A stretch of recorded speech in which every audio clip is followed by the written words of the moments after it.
I mean, if it ain't broke, why try and fix it? Why not leave schools if they're doing fine under local authority control? Well, I think in the light of the debate in the House of Commons yesterday, I would have thought that Nicky Morgan would be taking soundings amongst her backbenchers.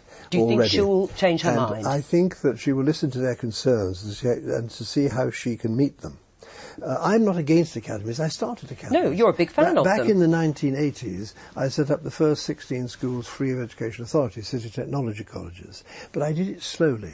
You can't suddenly make a school become independent unless the head is capable of running it, running a budget, appointing staff, buying his own capital equipment. It takes a lot of time to get into that. And so I believe in the inevitability of gradualness. Right. So is the policy wrong, this idea of imposing it on schools? Well, I think that probably will be modified to some extent.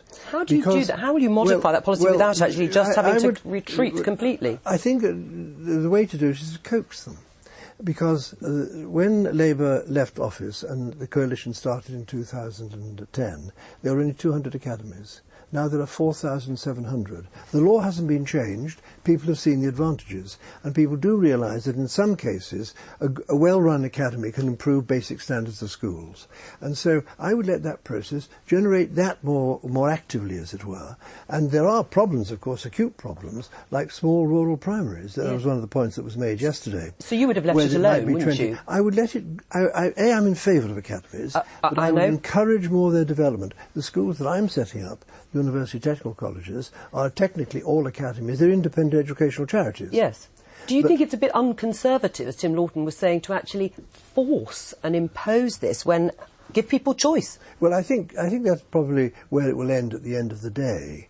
I think that there are great problems. There are now so many academies that you've got to have some intermediary body between the department and the academies, because the department could not run 24,000 schools. They couldn't even run one school. And so that is why they have multi-academy trusts. Yes, which would make it less centralised in that sense. But do you feel that the government's intention to remove the obligation to keep parent governors is also misguided? Yes, I actually do think that is misguided, because I think parent governors add a great deal to colleges and schools. And you heard the Member of Parliament, who I think comes from Gloucester, saying exactly the same, that all his schools are academies in his area, but there are parent governors on it. And after all, a parent governor is part of the local community, the school is part of the local community, and certainly my colleges have parent governors. Yes, so you'd like that bit to be dropped as well? Yes, I think that will be modified, should we say, yes. There's a lot of modification going on this policy. I mean, also, do you accept that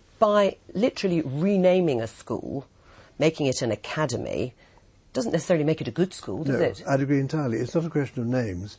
An academy is good, it will be better if in fact the managing team, the head and the governing body are determined to make it better and know how to make it better. And that's why I believe the inevitability of gradualness is the way to do it. And you have to train heads in this, you have to train governing bodies in this, so that they understand the complexity of running a school. And you cannot turn most schools easily into academies, because the most difficult and complex area is the financing of schools. It's as and the sustainability of financing of schools. And it's very, very complicated.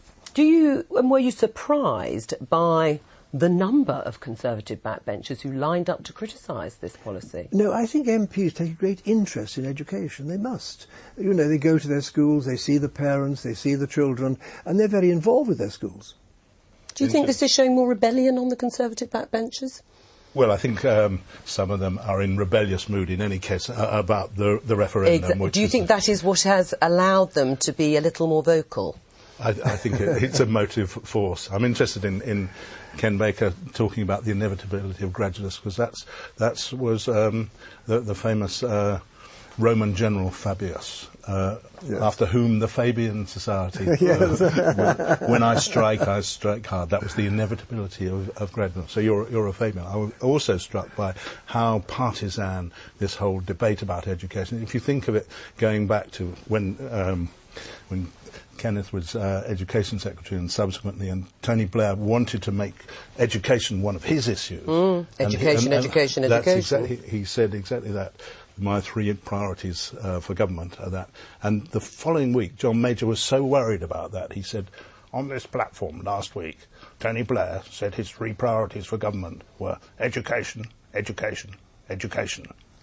Well, they're my three priorities for government. but not necessarily in that order. That's quite a good joke, that one, isn't it? Do you remember that? I do indeed remember that. And I think education, I would love to take education out of politics, quite frankly. Really? Yes, and the colleges I'm setting up, the university colleges, are supported by all three parties. And I was very conscious, although the coalition was backing me, to get Labour to support it and Liberals, because those are the changes that survive. All right. And our colleges will survive. Kenneth Baker, thank you. I think teachers might sign up to the idea of it being taken out of politics. They hate all that tinkering, as they Not necessarily teachers' unions.